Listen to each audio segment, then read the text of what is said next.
बहुत बड़े सपने लेकर आए हो ना इस घर में, लेकिन सच्चाई यही है कि तुम जैसे लोग हमारे दरवाजे पर सिक्योरिटी से भी आगे नहीं बढ़ पाते। साफ सुन लो, इस घर में तुम्हारी कोई औकात नहीं, ना आज है ना कभी होगी। जॉन, तुम बस यहाँ इसलिए हो क्योंकि मैंने तुम्हें रहने दिया है। वो कौड़ी की हैसियत नहीं है तुम्हारी, और खड़े ऐसे हो जैसे इस घर के मालिक हो। याद रखो, यहाँ तुम्हारी जगह बस एक एहसान की तरह है। गरीबी में शायद ये सब चलता होगा, लेकिन इस घर में हमारे टुकड़ों पर पलकर इतनी गलती करने की इजाजत नहीं मिलती। तुम्हें समझ क्यों नहीं आता कि ये काम नौकरों के लिए होता है? घर जमाई बनकर आए हो तो कम से कम अपनी औकात में रहना सीखो। तुम्हें यहाँ रखकर हम कोई एहसान नहीं ले रहे, बल्कि तुम्हें संभाल रहे हैं, क्योंकि बाहर की दुनिया में तुम अपने दम पर कुछ नहीं हो। आपकी सादगी देख के समझ आ ही जाता है। वैसे सच सच बताइए, बहुत गरीब फैमिली से है ना आप? अगर चुप रहना कमजोरी होती तो हर शोर मचाने वाला इंसान मजबूत होता। मैं यहाँ एहसान में नहीं खड़ा हूँ सनाया, मैं यहाँ अपने किरदार की वजह से खड़ा हूँ। इतना चुप रहना मत दिखाओ, ये कोई संस्कार नहीं है, मजबूरी है। क्योंकि अगर तुम इस घर में ना होते तो तुम्हारी कोई पहचान ही नहीं होती। इतना सिर उठा के मत खड़ा हो, याद रख के तेरी औकात इस घर में नौकर से ज्यादा नहीं है और रहेगा भी नहीं। ये सिर्फ मेरे पति नहीं है, ये मेरी जिम्मेदारी भी है, और आज के बाद इनकी बेइज्जती मेरे सामने कोई नहीं करेगा। आप सब इन्हें जैसा भी समझें, लेकिन मेरे लिए ये वही इंसान है जिनके साथ खड़े होने में मुझे कोई शर्म नहीं। अगर आपको इनका मजाक उड़ाना है तो पहले मुझसे बात करनी होगी, क्योंकि अब ये सिर्फ घर जमाई नहीं, मेरे पति हैं। बहुत सुन लिया मैंने सबका मजाक, बहुत सह लिया तुमने मेरी वजह से, लेकिन आज अगर किसी ने तुम्हारी औकात पर सवाल उठाया तो याद रखना, मैंने देर से सही लेकिन आज समझ लिया है, इज्जत नाम से नहीं इंसान से जुड़ी होती है, और ये मेरे पति हैं। जिसे तुम सब गरीब और घर जमाई समझ रहे थे, वो मेरा बेटा है, समर राजवंशी, राजवंशी ग्रुप का इकलौता वारिस। दो कौड़ी का हैसियत नहीं, और खड़ा ऐसे है जैसे इस घर का मालिक हो। हॉल में गूंजती ये आवाज किसी और की नहीं, सनाया वर्मा की थी। उसके सामने खड़ा था उसका अपना पति समर। शादी को अभी सिर्फ 5 दिन हुए थे, और यह वर्मा हाउस में उसकी औकात का रोज का परिचय था। आज घर में किटी पार्टी थी। शहर की हाई प्रोफाइल लेडीज आई हुई थीं। महंगे परफ्यूम, हीरों की चमक और दिखावे की मुस्कानें। सनाया सीढ़ियों से उतर रही थी, डिजाइनर साड़ी में, रॉयल अंदाज में, और तभी उसकी नजर समर पर पड़ी। साधारण कुर्ता, सादी घड़ी, शांत चेहरा। वह मेहमानों के लिए पानी के ग्लास सजा रहा था। सनाया की भौहें सिकुड़ गईं। वह पास आई और धीमी मगर जहरीली आवाज में बोली, ये काम नौकर करते हैं, घर जमाई नहीं। समर ने उसकी तरफ देखा। मेहमान तुम्हारे हैं, घर भी तुम्हारा है, मदद कर रहा हूं बस। मदद? वह हल्का हंसी। या एहसान चुका रहे हो? पास खड़ी औरतों ने कान खड़े कर लिए। सुना है बहुत गरीब फैमिली से हैं आप? एक लेडी ने सीधे पूछ लिया। समर मुस्कुराया। जी, साधारण हूं। ओह, तब तो लकी हो आप। सीधा वर्मा हाउस में एंट्री मिल गई। सब हंस पड़ी। सीढ़ियों पर खड़ी सनाया ने बात और चुभा दी। लॉटरी लग गई इनकी, वरना हमारे घर के बाहर सिक्योरिटी भी अंदर नहीं आने देती। हॉल में ठहाका गूंज गया। समर चुप रहा। उसकी चुप्पी में अपमान नहीं, धैर्य था। थोड़ी देर बाद किचन में समर अकेला खड़ा था। नौकर छुट्टी पर थे तो वह खुद चाय ट्रे में लगा रहा था। तभी सनाया अंदर आई। तुम्हें आदत है क्या ये सब करने की, काम करने की? हाँ, हमारे घर में रहने की भी आदत डाल लो, क्योंकि बाहर की दुनिया तुम्हारे बस की नहीं। समर ने उसकी आंखों में देखते हुए कहा। दुनिया बड़ी है सनाया, और मैं भी। वह पल भर को रुकी, फिर हंस दी। कॉन्फिडेंस देखो, जैसे अरबपति हो। समर बस मुस्कुरा दिया। उसी रात सनाया अपने कमरे की बालकनी में खड़ी थी। नीचे लॉन में समर अकेला बैठा था। न फोन, न कोई दोस्त, न कोई शिकायत। अजीब इंसान है, उसने सोचा। इतनी बेइज्जती के बाद भी शांत। तभी उसे दादाजी की आवाज याद आई। मैं चाहता हूं तुम समर से शादी करो, वो मेरे दोस्त का बेटा है। उसकी माँ मेरी बहुत करीबी दोस्त थी, अब इस दुनिया में नहीं है। लड़का बिल्कुल अकेला है, आर्थिक रूप से कमजोर भी। मैं चाहता हूं वो हमारे घर में रहे, घर जमाई बनकर। उस दिन उसने कितना झगड़ा किया था, लेकिन दादाजी की तबीयत, उनकी जिद और उनकी आखिरी ख्वाहिश के आगे वह हार गई। वर्तमान में नीचे बैठे समर ने आसमान की तरफ देखा, जैसे किसी से वादा कर रहा हो। बस थोड़ा वक्त और, उसने धीमे से कहा। सनाया ने यह सुना नहीं, लेकिन महसूस किया। इस आदमी की खामोशी में कोई राज है। उसे क्या पता था, जिसे वह अपने घर का मोहताज समझ रही है। वह खुद एक ऐसी दुनिया का वारिस है जहां वर्मा हाउस जैसी 100 हवेलियां भी छोटी पड़ जाए। सनाया घमंडी थी, लेकिन उसके दिन में दया थी, जब वह समर को कुछ कहती या कोई घर का कुछ कहता है उसे बुरा लगता है, लेकिन हो जताती नहीं, क्योंकि कहीं ना कहीं उसका घमंड आड़े आ जाता। और जब समर को बुरा भला कहा जाता तब उसे लगता कि वह उसका पति है और उसकी वजह से ही उसे ही सब सहना पड़ रहा है। अगर वह उससे शादी ना करता है और इस घर में ना रह रहा होता तो यह कोई उसे कुछ ना कहता। वर्मा हाउस की सुबहें भी अजीब थीं, चमक दमक हर तरफ, लेकिन रिश्तों में ठंडापन। डाइनिंग टेबल पर फिर वही नजारा था। समर, चाय ठंडी है, सनाया की मां ने कप दूर सरकाते हुए कहा। गरीबी में तो सब चलता होगा, लेकिन यहां नहीं। आर्यन हंसा। मासी, आदत डालिए, घर जमाई एक्सपीरियंस पैकेज में यही सब मिलता है। टेबल पर फिर हंसी गूंजी। समर ने बिना कुछ कहे कप उठाया और नई चाय बनाने चला गया। सनाया सब देख रही थी। उसे बुरा तो लगता था, लेकिन वह भी अपने अहंकार की कैदी थी। तुम कुछ बोलते क्यों नहीं? उसने किचन में जाकर धीमे से पूछा। समर मुस्कुराया। क्योंकि जो लोग शब्दों से चोट पहुंचाते हैं उन्हें जवाब वक्त देता है। ओह प्लीज, ये फिलॉसफी किसी और को सुनाना। ठीक है, उसने शांत स्वर में कहा। तो एक सीधी बात सुन लो, मैं यहां किसी के टुकड़ों पर नहीं पल रहा। तो किस पर? अपने वादे पर। कौन सा वादा? समर ने उसकी तरफ देखा। जो मैंने तुम्हारे दादाजी से किया, तुम्हें कभी झुकने नहीं दूंगा। सनाया चौंक गई। मैं झुकूंगी तुमसे? नहीं, वह हल्का मुस्कुराया। हालात से। उसकी आंखों में अजीब सा आत्मविश्वास था। उसी दोपहर घर में एक बिजनेस मीटिंग थी। बड़े बड़े क्लाइंट आए हुए थे। सनाया के पिता ने जानबूझकर कहा, समर, जूस सर्व कर दो। कुछ मेहमानों ने भौहें उठाईं। समर ट्रे लेकर आगे बढ़ा। एक क्लाइंट ने पूछा, आप स्टाफ में नए हैं? कमरे में हल्की हंसी गूंजी। सनाया का दिल धक से रह गया। वह चाहती तो एक शब्द में सब रोक सकती थी, लेकिन वह चुप रही। समर ने जवाब दिया, नहीं सर, मैं इस घर का दामाद हूं। पूरा कमरा कुछ पल को शांत हो गया। ओह, क्लाइंट ने अजीब मुस्कान दी। सनाया के पिता ने बात संभाली। यंग मैन है, अभी सेटल हो रहा है। मीटिंग खत्म होने के बाद सनाया ने समर को लॉन में अकेले खड़े देखा। तुम्हें बुरा लगा? उसने पहली बार नरमी से पूछा। हां, लगा। वह चौंकी। फिर भी कुछ कहा नहीं? तुम्हारे घर की इज्जत थी सामने, और तुम थी। उसके शब्द सीधे उसके दिल पर गिरे। सनाया को आज बात करते हुए उससे अच्छा लग रहा था। न जाने क्यों उसका दिल हर बार उसकी तरफ खींचा चला था। वह बोली, तो क्या ये सब कुछ तुम मेरे लिए करते हो? हां, मैं तुम्हारे लिए भीख तक मांग सकता हूं सनाया।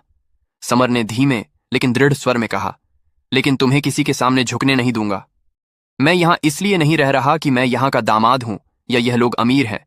मैं यहां सिर्फ तुम्हारी वजह से रह रहा हूं, क्योंकि यहां पर तुम हो और तुम मेरे लिए बहुत खास हो। मैंने दादाजी से कहा था कि हम शादी के बाद हमारे घर पर ही रहेंगे, लेकिन यह उनकी ख्वाहिश थी ताकि उनकी पोती को कोई परेशानी ना हो। कहां मैं छोटे घर में रहने वाला और कहां तुम महलों की रानी दादाजी चाहते थे वह उनके सामने रहे। लेकिन अब दादाजी इस दुनिया में नहीं है और मैं अपने वादे के आगे मजबूर हूं। मैं तुम्हें दुख में नहीं देखना चाहता। शायद मेरे साथ रहकर तुम्हें वह खुशी ना मिले जो तुम्हें इस घर में मिलती है, क्योंकि तुम यह रिश्ता सिर्फ दादाजी की आखिरी ख्वाहिश की वजह से निभा रही है। मैं जानता हूं तुम उनसे बहुत प्यार करती थी और मेरे लिए तो तुम्हारे दिल में कोई फीलिंग नहीं है ना। जाने क्यों पर सनाया को समर की बातें अच्छी लग रही थीं। वह हंसना चाहती थी, मगर हंसी नहीं आई, क्योंकि पहली बार उसे लगा यह आदमी दिखावा नहीं कर रहा। रात को वह देर तक सो नहीं पाई। उसे याद आया, शादी की पहली रात समर ने उससे कहा था, मैं तुम्हें बदलने नहीं आया, बस तुम्हें समझने आया हूं। तब उसने उसे घमंडी समझा था। आज उसके दिल में हल्की सी दरार पड़ी थी। न जाने क्यों वह बस समर के बारे में ही सोचती जा रही थी। भले ही उसके दादाजी की ख्वाहिश पर यह शादी हुई थी, लेकिन अब वो उसका पति था और उसके लिए बहुत कुछ सहता आया था। उसके दिल में उसने अपनी एक जगह बना ली थी जो वक्त पर खुलने वाली थी। 2 दिन बाद वर्मा हाउस रोशनी में डूबा हुआ था। लॉन में क्रिस्टल के झूमर, विदेशी फूलों की सजावट, लाइव बैंड और शहर के बड़े बड़े उद्योगपति, नेता और सोशलाइट्स उस ग्रैंड पार्टी का हिस्सा थे। यह पार्टी सनाया के नाम पर थी, क्योंकि सनाया की शादी समर से होने की वजह से कोई भारी दावत का इंतजाम ना हो पाया था, और लोग क्योंकि उसके पिता को अच्छी तरह जानते थे तो सब उनके दामाद से मिलना चाहते थे।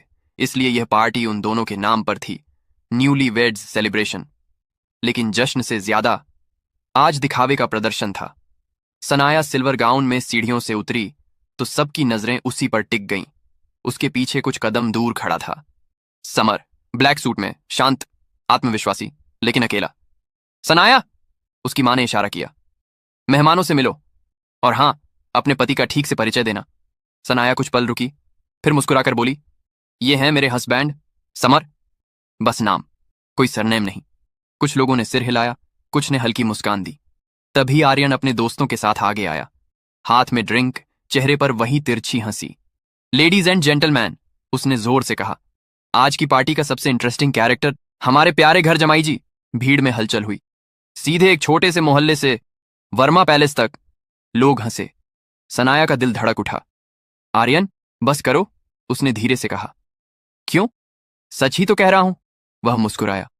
भाई, तेरा तो जैकपॉट लग गया, वरना ऐसे बंगले के बाहर सिक्योरिटी भी अंदर ना आने दे। कुछ मेहमानों ने खुलकर ठहाका लगाया। समर चुप खड़ा रहा। सनाया की मां भी वहीं आ गईं। समर, उन्होंने ऊंची आवाज में कहा, इतने बड़े लोगों के बीच खड़े होने की आदत डाल लो। आखिर अब हमारे घर के दामाद हो, हमारे टुकड़ों पर ही सही। ये शब्द हवा को चीर गए। सनाया की नजर समर पर गई। वह मुस्कुरा रहा था, जैसे कुछ सुना ही ना हो। तभी एक मेहमान ने पूछा, आप क्या करते हैं मिस्टर समर? आर्यन बीच में बोल पड़ा, अभी तो कुछ नहीं करते, फिलहाल फैमिली सपोर्ट पर हैं और हमारे टुकड़ों पर पल रहे हैं हंसी। और फिर वह पल आया। आर्यन ने वेटर के हाथ से ट्रे ली और समर के हाथ में थमा दी। लो, सर्व करो। वैसे भी आदत डालनी चाहिए, औकात हमारे घर के नौकर से ज्यादा नहीं है तुम्हारी। सन्नाटा। यह शब्द इस बार सनाया की बर्दाश्त जवाब दे गई। उसके कानों में जैसे आग भर गई। समर ने ट्रे पकड़ ली, बिना विरोध, बिना झुकाव। लेकिन अगले ही सेकंड चटाक, पूरा हॉल गूंज उठा। आर्यन का चेहरा एक तरफ मुड़ गया। सब स्तब्ध। थप्पड़ मारने वाली सनाया थी।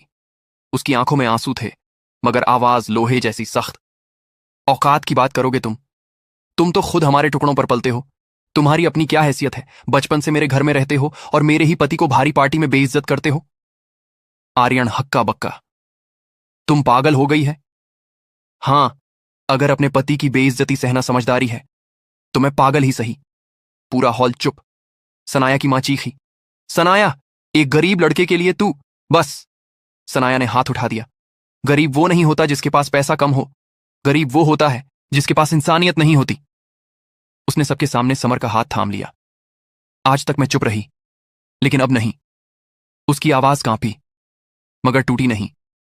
अगर इस घर में मेरे पति को इज्जत नहीं मिल सकती तो मुझे भी यहां नहीं रहना। पूरे हॉल में सनसनी फैल गई। समर ने पहली बार उसका हाथ कसकर पकड़ा। उसकी आंखों में सवाल नहीं, सम्मान था। और उसी क्षण बाहर अचानक ब्रेक की तीखी आवाज गूंजी। गेट के पास एक लंबी काली लग्जरी कार आकर रुकी। ड्राइवर उतरा, पीछे का दरवाजा खोला। अंदर से उतरे रणविजय राजवंशी। कई मेहमान उन्हें पहचानते ही खड़े हो गए। सनाया ने हैरानी से समर की तरफ देखा। समर बस शांत खड़ा था। हॉल अभी भी सनाया के थप्पड़ की गूंज से सन्नाटे में डूबा था, और उसी सन्नाटे को चीरती हुई भारी जूतों की आहट अंदर आई। दरवाजे पर खड़े थे रणविजय राजवंशी, शहर के सबसे बड़े उद्योगपतियों में गिना जाने वाला नाम। ऐसा नाम जिसके सामने बड़े बड़े बिजनेसमैन खड़े होकर बात करते थे। सनाया के पिता घबराकर आगे बढ़े। मिस्टर राजवंशी, आप हमारे यहां। लेकिन रणविजय की नजर किसी और पर थी, सीधी अपने बेटे पर। वह बिना रुके आगे बढ़े और पूरे हॉल के सामने समर के कंधे पर हाथ रखकर बोले, बहुत सह लिया तुमने बेटा। पूरा हॉल जम गया। सनाया का हाथ समर की पकड़ से ढीला पड़ गया। बेटा? उसके पिता के होंठ सूख गए। रणविजय ने सबकी तरफ देखा, फिर भारी आवाज में कहा, हां, ये मेरा बेटा है, समर राजवंशी। जैसे किसी ने बम गिरा दिया हो। कुछ मेहमानों के हाथ से ग्लास गिर गए। किसी की सांस अटक गई। राजवंशी ग्रुप ऑफ इंडस्ट्रीज का इकलौता वारिस। अब किसी को बैठने की हिम्मत नहीं थी। रणविजय आगे बढ़े। उनकी आवाज अब बर्फ जैसी ठंडी थी। जिसे आपने गरीब कहा, घर जमाई कहा, दो कौड़ी का कहा, नौकर से कम कहा। उन्होंने आर्यन की तरफ देखा। उसके ऑफिस के बाहर नौकरी के लिए तुम जैसे सैकड़ों की लाइन लगती है। आर्यन की नजरें झुक चुकी थीं। रणविजय अब सनाया की मां के सामने थे। आपने कहा, यह आपके टुकड़ों पर पल रहा है। हल्की हंसी, मगर खतरनाक। मैडम, आपके पति की 3 कंपनियां मेरे बेटे की एक साइन से चलती हैं। सनाया के पिता के पैर लड़खड़ा गए। हॉल में अपमान अब दिशा बदल चुका था। तभी रणविजय की आवाज धीमी मगर गहरी हुई, मेरी पत्नी समर की मां इस दुनिया में नहीं है। कुछ पल की खामोशी। वो आपके दादाजी की बहुत करीबी दोस्त थीं। उनकी आखिरी ख्वाहिश थी कि हमारे बच्चे एक हो जाएं। उन्होंने गहरी सांस ली। और मेरा बेटा आपकी बेटी से पहले ही प्यार कर चुका था। सनाया का दिल जैसे रुक गया। उसकी नजर धीरे धीरे समर की तरफ गई। रणविजय बोले, ये शादी किसी मजबूरी में नहीं हुई, मेरे बेटे की इच्छा से हुई है। फिर उनकी आवाज अचानक सख्त हो गई। और हां, ऐसा मत सोचिए कि मैं अपने बेटे से बेखबर हूं। पूरा हॉल चुप। आपके घर में कब, कहां, कैसे, मेरे बेटे के साथ क्या क्या हुआ? हर शब्द हथौड़े जैसा गिर रहा था। मुझे सब पता है। सनाया की मां का चेहरा सफेद पड़ गया। किस दिन किसने इसे घर जमाई कहा, किस दिन जूस सर्व करवाया, किस दिन नौकर से कम बताया। रणविजय की आंखों में आग थी। मैं सब जानता हूं। उन्होंने समर की तरफ देखा। मैं चुप था क्योंकि मेरा बेटा चाहता था। अब उनकी आवाज में गर्व था। यह देखना चाहता था कि आपकी बेटी इसे इसके नाम के बिना अपनाती है या इसके नाम के पीछे लगे राजवंशी के कारण। पूरा हॉल अब सनाया को देख रहा था। सनाया की आंखों से आंसू बह रहे थे। तभी तभी रणविजय की आवाज गूंजी, लेकिन आपकी बेटी ने इसे इसके नाम से नहीं बल्कि इसकी खूबियों से पहचाना।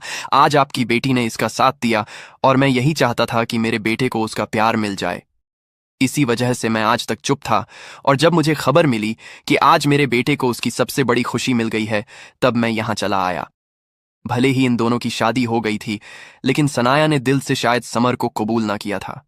और मुझे उस लम्हे का इंतजार था जब सनाया मेरे बेटे को दिल से कबूल कर ले। समर धीरे से सनाया के सामने आया। मैंने तुमसे कभी झूठ नहीं बोला, बस पूरा सच नहीं बताया, उसने हल्की मुस्कान के साथ कहा, क्योंकि मैं चाहता था तुम मुझे मेरे नाम से नहीं, मुझे मुझसे पहचानो। हॉल में अब भी सन्नाटा पसरा हुआ था। सच सामने आ चुका था, घमंड झुक चुका था और रिश्तों की असल परीक्षा खत्म हो चुकी थी। सबकी नजरें अब सिर्फ दो लोगों पर थीं, समर और सनाया। सनाया का हाथ अब भी समर के हाथ में था, लेकिन इस बार उस पकड़ में डर नहीं, अपनापन था। उसने धीरे से समर की तरफ देखा। उसकी आंखों में आंसू थे, मगर इस बार शर्म के नहीं, एहसास के। वह एक कदम आगे बढ़ी। समर, उसकी आवाज धीमी थी। समर ने नरमी से कहा, आई एम सॉरी। पूरा हॉल शांत, लेकिन इससे पहले कि वह आगे कुछ कहती, समर ने हल्के से सिर हिला दिया। नहीं। सनाया रुक गई। तुम्हें माफी मांगने की जरूरत नहीं है। वह हैरान होकर उसे देखने लगी। समर की आवाज शांत थी, मगर हर शब्द दिल से, क्योंकि आज तुमने मेरा साथ दिया है और मेरे लिए यही काफी है। उसकी आंखें भर आईं। समर आगे बोला, मैं उन बातों को कब का भूल चुका हूं जो तुमने मुझे पहले कही थी। हॉल में कई लोगों की नजरें झुक गईं। मुझे सिर्फ आज की बात याद है। उसने उसके हाथ को थोड़ा कसकर थामा। जब पूरी दुनिया मेरे खिलाफ खड़ी थी, तब तुम मेरे साथ खड़ी थी। सनाया के आंसू गिर पड़े। समर की आवाज और गहरी हो गई। तुम मेरे साथ इस घर से जाने को तैयार हो गई, मेरे साथ गरीबी में रहने को तैयार हो गई। उसने उसकी आंखों में देखते हुए कहा, जबकि तुम्हें यह भी नहीं पता था कि मैं अमीर हूं। अब हॉल में मौजूद हर शख्स को जैसे आईना दिख रहा था। समर हल्का मुस्कुराया। यही तो मैं देखना चाहता था सनाया, कि तुम मुझे मेरे नाम से अपनाओगी या मेरे नाम के पीछे लगने वाले राजवंशी से। सनाया रोते हुए बोली, मैंने तुम्हें बहुत गलत समझा। समर ने तुरंत सिर हिलाया। नहीं, तुमने मुझे देर से समझा, गलत नहीं। कुछ पल दोनों चुप रहे। फिर समर ने धीरे से कहा, और सच बताऊं? क्या? अगर आज तुम मेरा साथ न देती तो शायद मैं जीत कर भी हार जाता। सनाया की सांस अटक गई। क्यों? क्योंकि मैं तुम्हारा प्यार जीतना चाहता था, तुम्हारी मजबूरी नहीं। अब वह खुद को रोक नहीं पाई। उसने आगे बढ़कर समर को कस कर गले लगा लिया। पूरा हॉल स्तब्ध, फिर भावुक। रणविजय राजवंशी यह सब देख रहे थे। उनकी आंखों में सख्ती नहीं, गर्व था। वह आगे आए। मुझे अपने बेटे पर गर्व था, उन्होंने कहा, लेकिन आज अपनी बहू पर भी है। सनाया झुकने लगी। उन्होंने तुरंत उसे रोक लिया। बहू सिर झुकाकर नहीं, सिर उठाकर अच्छी लगती है। फिर मुस्कुराकर बोले, चलो अब घर चलते हैं। सनाया ने हल्के से पूछा, घर? रणविजय हंसे। हां, राजवंशी हाउस। समर ने उसकी तरफ देखा।